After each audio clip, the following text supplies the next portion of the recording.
Hey, what's up, black people? What's going on? My name is Dr. Boyce Watkins, and I want to talk to you guys about a development on this recent Kanye West thing. Kanye West made a comment that I actually shouted out on my Instagram about black wealth and what we're doing with our money and how we can do our economics better. And the comment actually did, it resonated with a lot of people and made a lot of sense. But there were a lot of people who felt that Kanye's comments were a little bit hypocritical.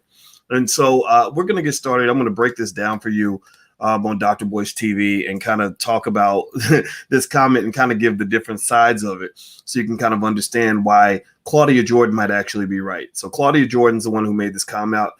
Shout out to Claudia. I know that she and I are Instagram friends or whatever you call people you follow on Instagram. And she made a comment that I think is worth considering in light of what Kanye said. So let me share the screen here real quick. First of all, put your B1 in the chat, hashtag B1. Don't forget that on this platform, we are B1. B1 means that we are black first. Black first means that we solve our own problems. We don't wait for other people. B1 means that we believe that we are going to be number one as a community when it comes to wealth building within the next 50 years. B1 means that we make ourselves a top priority. B1 also means that we understand we must be one to be successful. So if you agree with that philosophy, put a hashtag B1 in the chat because I want to have these conversations B1 because I don't want to get distracted by tangential horizontal issues. Now, with that said, hit the thumbs up button. I'm going to pull this up on the screen. And my Instagram is The Real Boyce Watkins. And I'm going to share with you, and hopefully I can do it right. I'm going to share with you the comment that Kanye made. And then I'm going to show you what Claudia Jordan said. And I'd like to get your take on both because I think that Claudia should be heard on this. And it doesn't mean that either person's right or wrong, but there is something to be said about this. And I'm going to kind of break this down. I've been thinking about this today.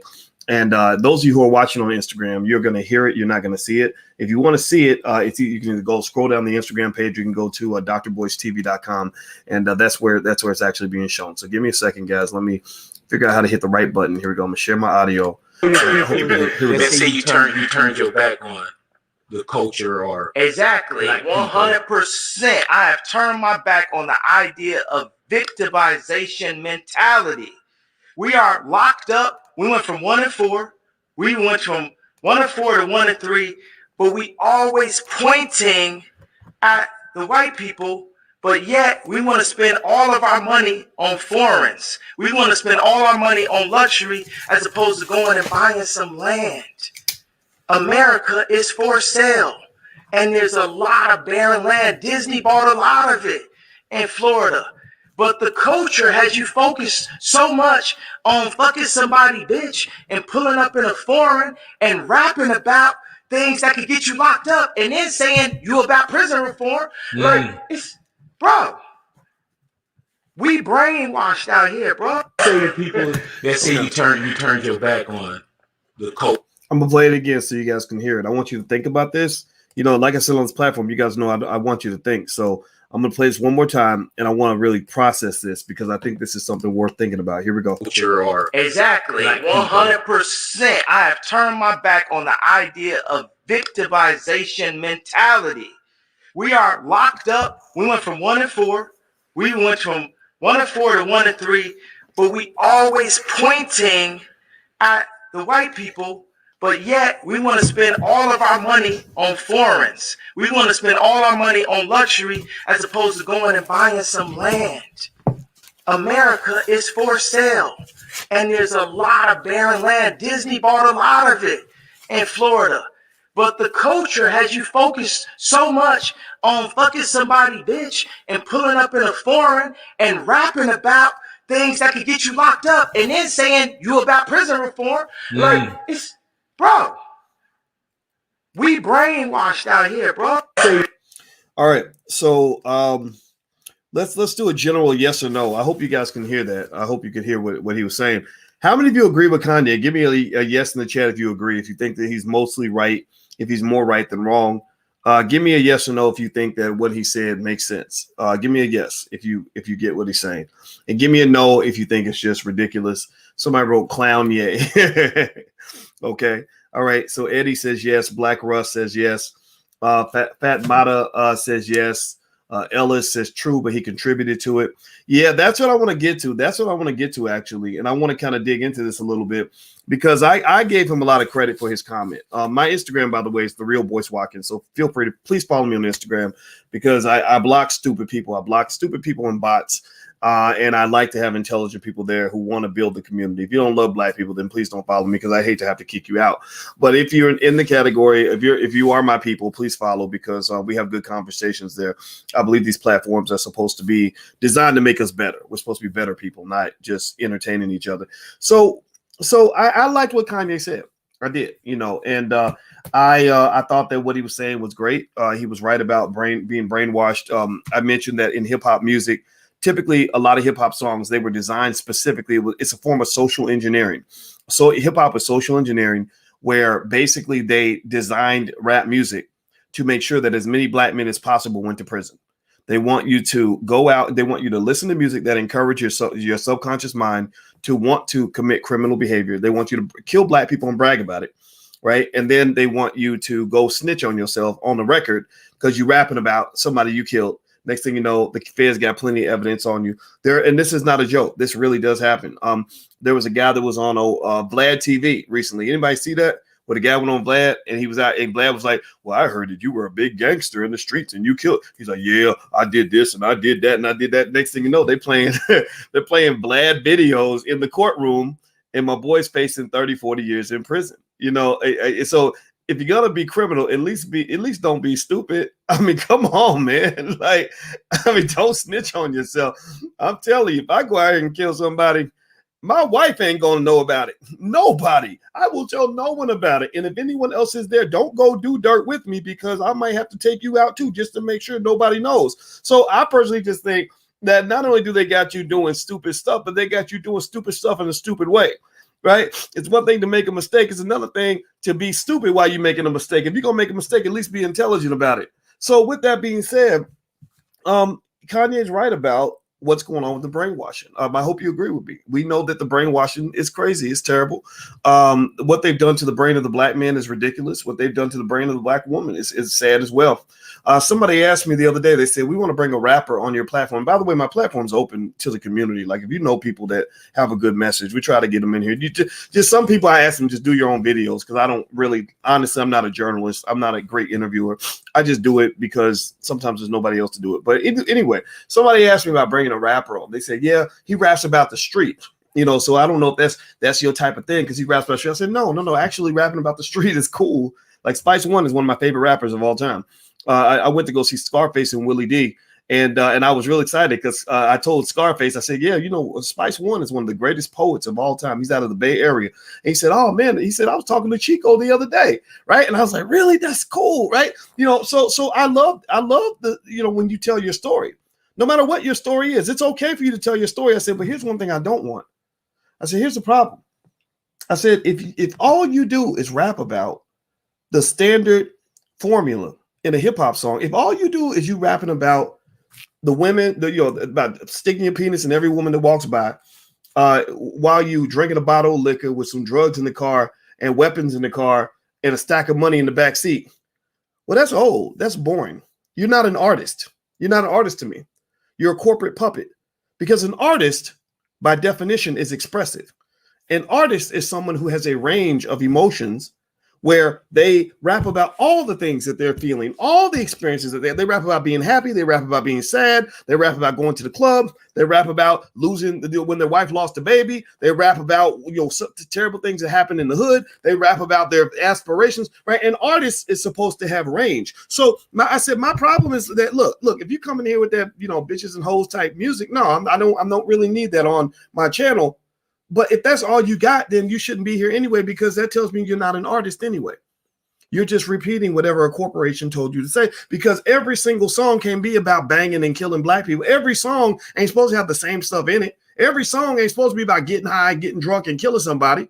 You can have one song like that, maybe two, but then show us art. Show us that you're an actual artist and not simply a corporate puppet trying to get paid by it contributing to the genocide of Black people. That's old. We've seen that. There's nothing interesting about that, Right. So when Kanye talks about being brainwashed, I don't disagree with him. I think he understands it better than anybody because Kanye is a smart man. But here's the thing. Here's where I would challenge Kanye just a little bit. Claudia Jordan challenged him. I'm going to read her comment, and then I'm going to tell you why she's partially correct. So here's what Claudia said. She put this comment on my Instagram. The conversation's still going. My Instagram is the Real Boyce Watkins, so feel free to jump in if you want to comment on the video. She says, so the ones, wait, let me see if I can read this crap. Hold on. So the ones that followed some of the very stuff that you made a fortune rapping about for the culture. Got it. I love growth, but I also ain't forgot how, you were a huge part of promoting foreign white-owned brands. I think she makes a good point. I think she makes a great point. If you look at Kanye's track record as an artist, there's a lot of stuff that's in Kanye West songs that is highly inappropriate and incredibly unproductive. We know that. Right now, to his credit, he is an artist to that fullest extent that I talked about. He expresses a range of things, but sometimes he's not expressing as much of a range as he's simply just being deranged, right? In some situations, you see a type of interesting narcissism where Kanye almost seems to think that he's Jesus or something, which is a little bit weird to me. And you have seen songs where Kanye is endorsing things that are in the exact contradiction or the exact opposite, the bipolar opposite of what he claims to endorse right now. That's a problem. He has to answer for that. Now, here's where I think you can support and defend Kanye. Well, there's this thing called growth, right? There's this thing called growth.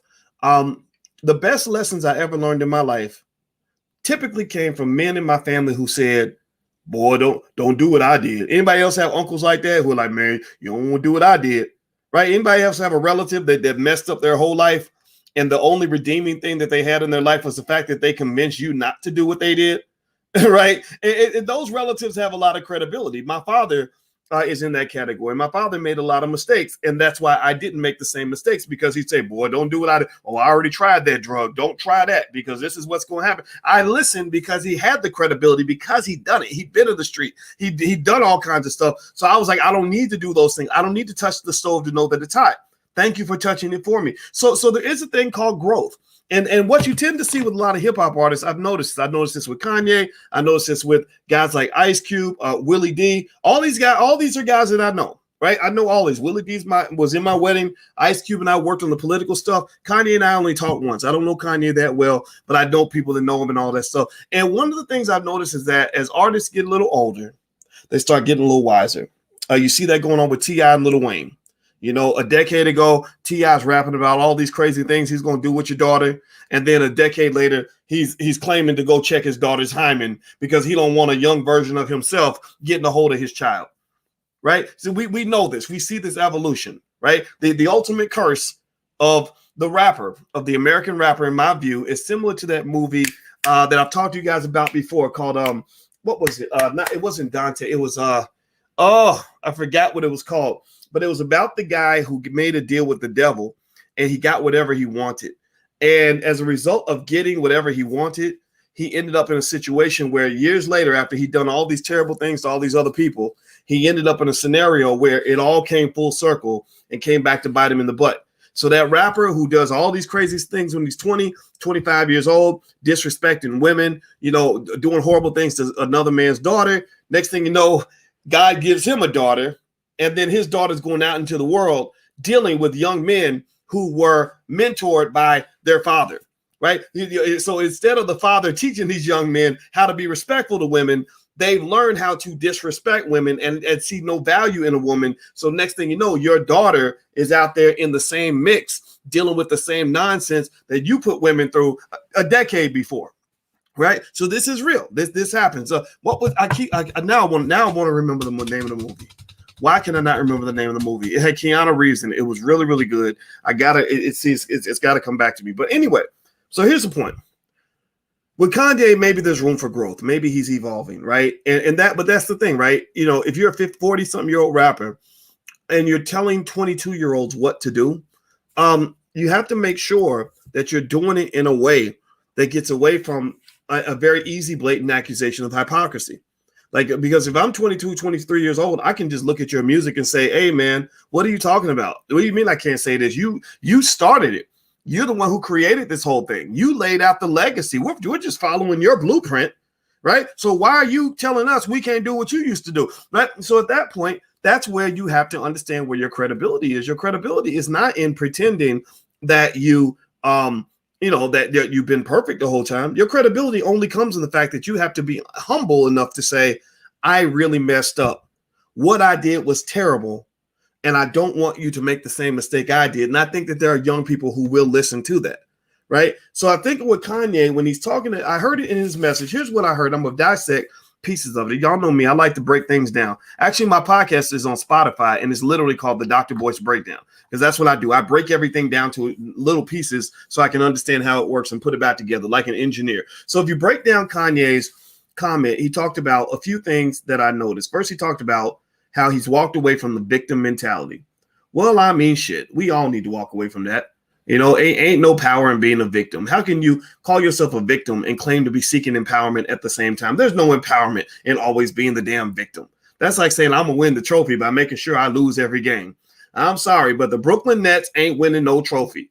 They ain't winning no trophy. And if you want to know my 2 cents on it, I think the Nets have a very talented team. They had a super team. But one of the things they have is those guys on that super team are a bunch of soft-minded egomaniacs. Those are not guys. Those are not hardcore, hardened championship caliber players. Those are guys who know how to put the ball in the hoop. They basically got a bunch of Tracy McGrady's on that team, right? The sports fans know what I'm talking about. Tracy McGrady could have been Kobe, but he wasn't Kobe. Tracy McGrady could have been Jordan, but he wasn't Jordan, right? So to some extent, that's what you see, right? So when you talk about the victim mentality, I agree with Kanye 100%. I don't think that Kanye, I think with Claudia, I know Claudia. And I'm going to tell you, Claudia Jordan is one of the nicest people I've ever met. I've only interacted with her maybe about 8 times, I would imagine, the last decade. And every time I saw her or engaged with her on a movie set or over the phone or anything, she's always been an absolute sweetheart. So I have a tremendous amount of respect for Claudia Jordan. I talked to Kanye just once, but I talked to Claudia many times, and I believe her heart is in the right place. And one thing I wonder is when she came and she critiqued Kanye, and the critique came with a lot of oomph, like she's really mad at him. I was like, okay, there's something personal here. And I did Google and read that at some point, allegedly, they thought about, or Kanye tried to date her or something. I don't know. I'm sure a lot of guys tried to date Claudia. She's a very pretty lady. But the thing I would ask Claudia if I were talking to her, and Claudia could certainly come in here and answer this, because I'd love to ask this question, is, would you have given the same smoke to Kanye in his comment if he were not a Republican? I think that the fact that Kanye chose to move away from the Democratic Party causes a lot of criticism to go his way that probably wouldn't go his way if he were a Joe Biden Democrat. Because you got a whole lot of raggedy Negroes sitting up under Joe Biden trying to tickle his balls, hoping that he'll throw you a couple little crumbs. And we don't critique those people at all. We don't give them half the smoke that we'll give a black Republican in a minute. We'll call a black Republican a sellout, this, that, and the other. And then when a Democrat says the same damn thing, we're like, well, he does have a good point. He does have a good point. Y'all know what I'm talking about. Remember when, I'll give you a case in point. Y'all remember when who was it? The black Republican said something about racism doesn't exist, Tim Scott or whatever. And then Kamala, and everybody's like, oh, I can't believe they said that. I can't believe he said that. And then Kamala Harris says, I agree with him. And people are like, okay. See, I'm warning you. When you get caught up in that Democrat-Republican stuff, they'll have you looking raggedy and crazy. They'll have you looking like an idiot, because the hypocrisy is everywhere. The hypocrisy is all over the place. So I'm not telling you not to be a Democrat or not to be a Republican. I'm saying don't take it too seriously, because both parties have a tremendous amount of hypocrisy, and neither party is capable of fully explaining to you what they're doing for the black community. Both parties are simply really good at pointing out what's wrong with the other party. Listen to their rhetoric very carefully, and notice if you ask a Democrat, what are you doing for black people? They're going to say, well, what are the Republicans doing? The Republicans ain't doing nothing better. And if you go to the Republicans, you say, well, what are you doing for black people? They'll say, well, the Democrats, that's a big plantation. The Democrats are using black people. They did Juneteenth. They use them. It's all correct. right? But either way, at the end of the day, you all end up looking crazy. You all end up looking crazy. Now, do me a favor, hit the thumbs up button. Please hit the thumbs up, share, subscribe button if you haven't done it yet. Now, John says, LOL, PhD in economics talking about Hollywood SMH. See, John obviously is new because he doesn't understand that. The reason I understand how Hollywood connects to economics is because I have a PhD and you don't. So I can connect the dots in ways that you probably can't, brother. So if you're new and you want to leave, you should leave. But I'm going to tell you like this, all these dots connect. The whole premise of this discussion is Black economics and Black wealth. That was the original point that Kanye was referring to, is Black wealth. He pointed out the victim mentality. One, check. I agree with that. Let's get rid of that. Two, he talked about all we care about is pulling up in a foreign, wasting your money, throwing your Black wealth down the drain so you can drive somebody's foreign whip, right? He talks about that. One of the things Claudia mentioned is that Kanye spent a lot of years promoting foreign-owned brands, white-owned foreign brands. In fact, if you look at the breakdown of his wealth, from what I understand, most of his wealth comes from deals he's made with white-owned foreign brands. Now, this is not a criticism. This is not me saying Kanye's whack, Kanye's ridiculous, Kanye's stupid, Kanye's wrong. It's to say that Claudia does have a point. At the very least, Claudia has a good point in saying that you have to make sure you have some accountability for the fact that you did create this culture that people are doing. Young rappers are copying your blueprint. Young rappers are doing what they do because of what you did. If you've done something different, they've been doing something different. Now, so while you can give Kanye a lot of credit for being an independent thinker, I love that about him, by the way. I think that's awesome. You also have to consider the fact that in order for him to acknowledge his role in creating this culture, that would require a commodity that Kanye has in very short supply. That commodity is called humility. Kanye is not exactly the most humble guy in the world. In fact, if you asked him if he thinks he's Jesus, he probably would say, yes, I think I'm Jesus Christ, right? So Kanye's not exactly the guy that you would expect to say, you know, I really messed up. I messed up, and because I messed up, that's why you guys need to do something different from what I did. That's what all the OG rappers have to do. In fact, if you go, Willie D and Scarface from the Ghetto Boys have a podcast called Ghetto Boys Reloaded. And I love Willie like a brother. That's my homeboy. And Scarface just met him. He was very hospitable to me. We went down to his sister's restaurant, had some real good food and had good conversations. And I'm going to tell you, I love these guys, and I've always been a fan. I used to buy every Ghetto Boys album when it came out every year. So it was fun for me. I was like a kid in a candy store. So anyway, during this podcast, we get into a debate. I don't know when when they're gonna release the episode, but we got into a little bit of a debate where I said, you know, I think artists have to make sure that they're accountable for their words. You can't just put it all on the parents. You can't just put it all on the corporations.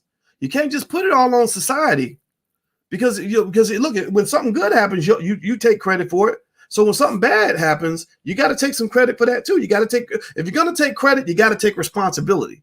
Right? A lot of times that's what we do. We'll take credit for when something good happens. Like, I did that. Look at me. I'm the greatest. But then when things go wrong, it's like, well, it's his fault. It's his fault. Right? No. So we had a little bit of a debate. And it was interesting because Brad, a.k.a. Scarface, did not agree with me. He kind of felt like it's up to the parents and things like that. And no dissing on him at all. I love this guy. Very nice guy. But I didn't agree. We didn't see eye to eye.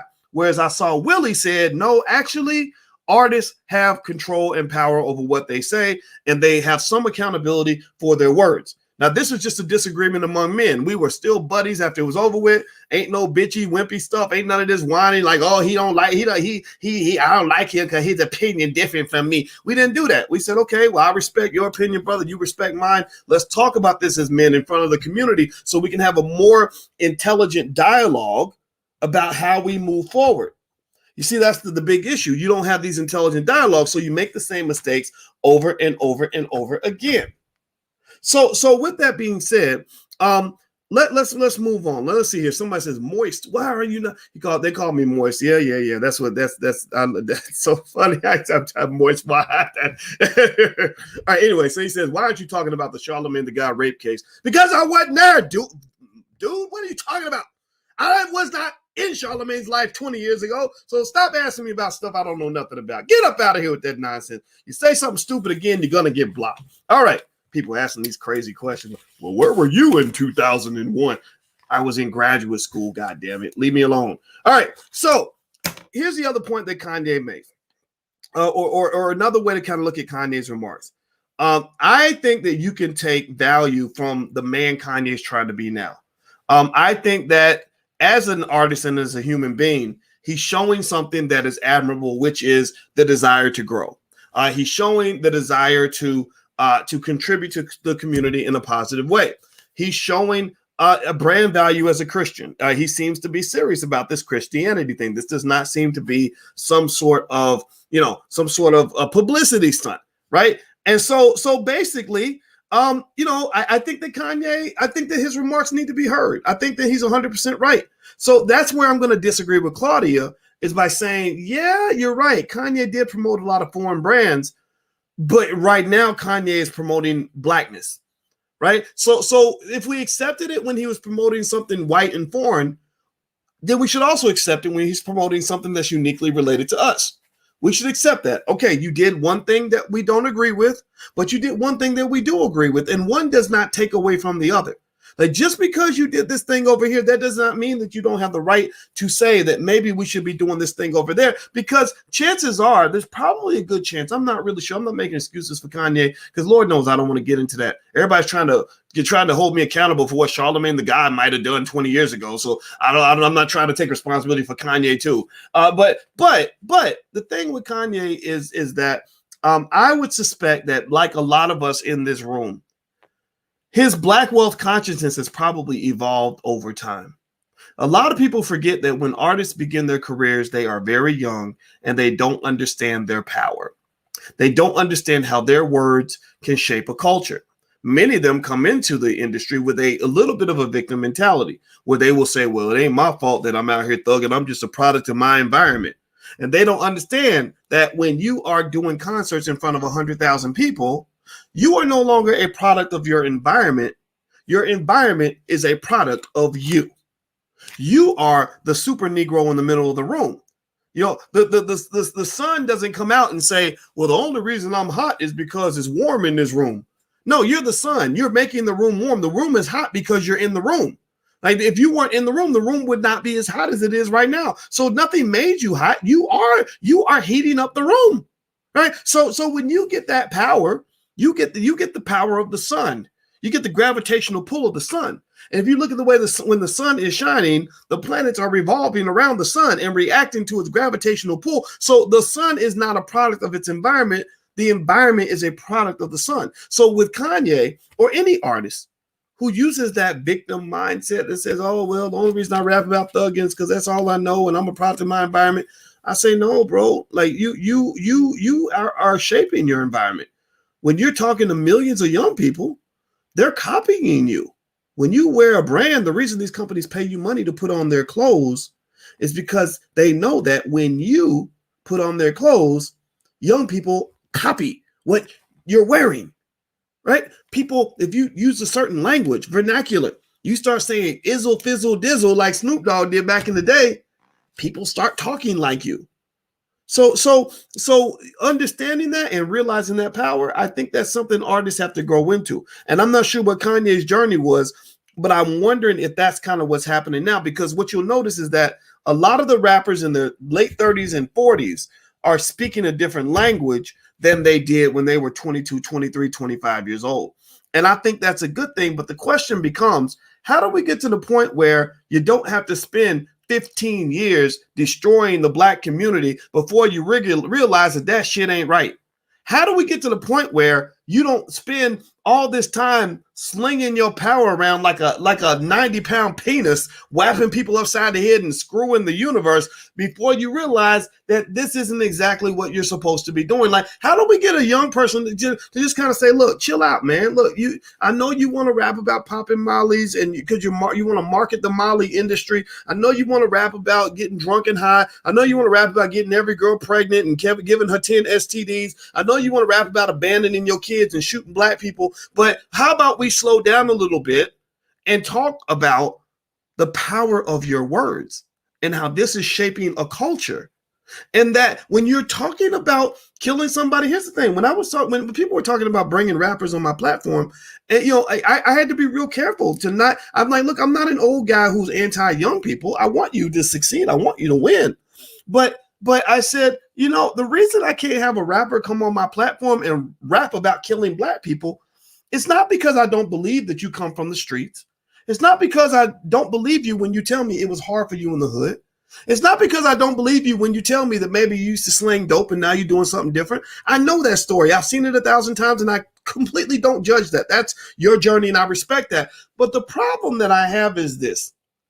If you're an artist and you're rapping about a black person being shot, there is a difference between telling the story in a way that reflects the magnitude of the tragedy versus telling the story in a way that glorifies the homicide of other black people. When you are glorifying genocide, that's where I got to get off the damn bus. Because I know real black people who've been shot in the hood. I know what happens when the mama's at the funeral crying, the little kids ain't got a daddy no more. I know what that feels like when the family can't even have a funeral because they scared that somebody's gonna come back and kill everybody at the funeral. I saw that this week. Not 5 years ago, not at one time. No, I saw it this week. This week in Philadelphia. Brother died, got murdered out of the blue for no reason, and they couldn't even have a funeral because they were worried about somebody coming to the funeral and killing everybody. What the fuck? That ain't normal. Please, somebody, I'm screaming at the top of my lungs. Is there anybody out here who understands how abnormal that is? And then you go rap about it like it's fun. Ain't nothing fun about black people dying. Oh, that's right. They weren't killed by white people. That's why you're not offended. They didn't get shot by a cop. Right? If he'd been shot by a cop, you'll be protesting. You'll be out in the street. Black lives matter. Hands up, don't shoot. F the police, man. F the police. But because he had the dishonor and the bad luck of being killed by a black man, well, that's just par for the course. We're just going to rap about it. Just put it on a dope beat. Next thing you know, we'll be dancing to it. You shot a nigga today, go shoot one tomorrow. Right? Like, literally, like that's what it's. Do you understand how insane that is? Like, do we understand how sick that has made us become? So when Kanye says that we're brainwashed, you can't disagree with that. How do you see Asian people rapping about Asians being killed and loving the music? Like literally bragging about how many Asian people they're going to kill this week. Like, does anybody see that? It would look weird. Did Jewish people do that? Do they brag about? Do they rap about Hitler and say Hitler was my man because he put us all in the oven? They don't do that. They don't do that. We're unique in that way. We're the only ones who do. And we're the only ones who think that's okay or think there's something nerdy or weird about a person who actually says there's something wrong with that. So I think that what Kanye is talking about, to some extent, it makes sense. I like what he said about the victim mentality. I like what he said about the prisons. I like what he said about blaming everything on white people. I like the way he says that the culture has you brainwashed and focused on, messing, sleeping with somebody's woman, throwing away all your money, spending it on the foreign. I like the comment. I really like the comment, but at the same time, I like Claudia's comment. That's why I did this video, because I think Claudia has a legitimate point. I just hope that she's not making the point because Kanye is a Republican, because that's out of bounds to me. I don't think that you should talk to a black Republican differently from the way you talk to a black Democrat. Either there be one or they're not. Seriously, like stop that. Stop going ham on something Kanye does because he's a Republican, but yet you let something slide with somebody else because they happen to be a Democrat. No, they're all poisoning you. They're all harming your community. And get out of that Juneteenth stuff. I mean, don't get me wrong. Fine, take the day off, but that was nothing but symbolism. That was nothing but a joke. They won't even say the word reparations. They give you a damn holiday, but won't pay you your $15 trillion. That's a $15 trillion holiday. They literally replaced the money with symbolism. And some of us think that we out here jumping up and down and screaming and getting excited about it.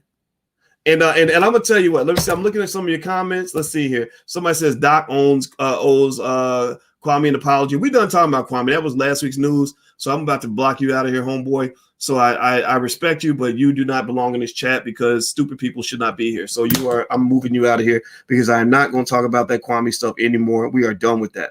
All right. So anyway, I'm going to go, guys. By the way, if you are a black man and you care about, or you care about what black men have to say, so you ain't got to be a man, but you're into what black men say, join the Black Boss channel, theblackbosschannel.com. That's the a YouTube channel we have for black men. If you're a black man and you have good commentary, you have something to say, if you shoot your stuff over to us, I'll put the email in the chat. It's producer@flynubianmedia.com.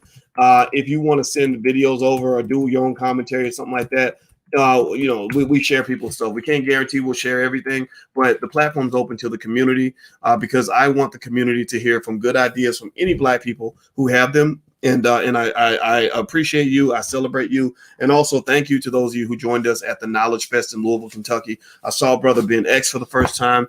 I saw Red Pill, Blue Pill together for the second time. I also saw Styles P, the rapper. He was there. He's a good dude, real nice guy. And a lot of great people in Louisville, Brother Kari Muhammad, Brother Patah, everybody who did that at the Muhammad Ali Center. God bless you for the great work you do. It was really, really awesome to be in that space. So I'm going to get on out of here, guys. Hit the thumbs up button, hit the thumbs up, share, subscribe button before you go. And I will talk to you soon. And please have a wonderful day. And I love you. Peace.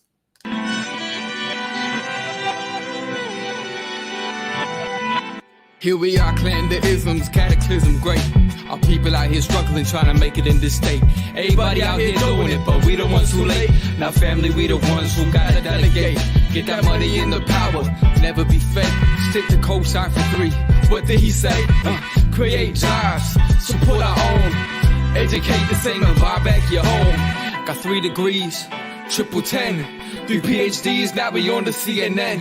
DBTV, let's talk about negligence. Ignorance is bliss, but we can turn it to intelligence. Believe none of what you hear, half of what you see.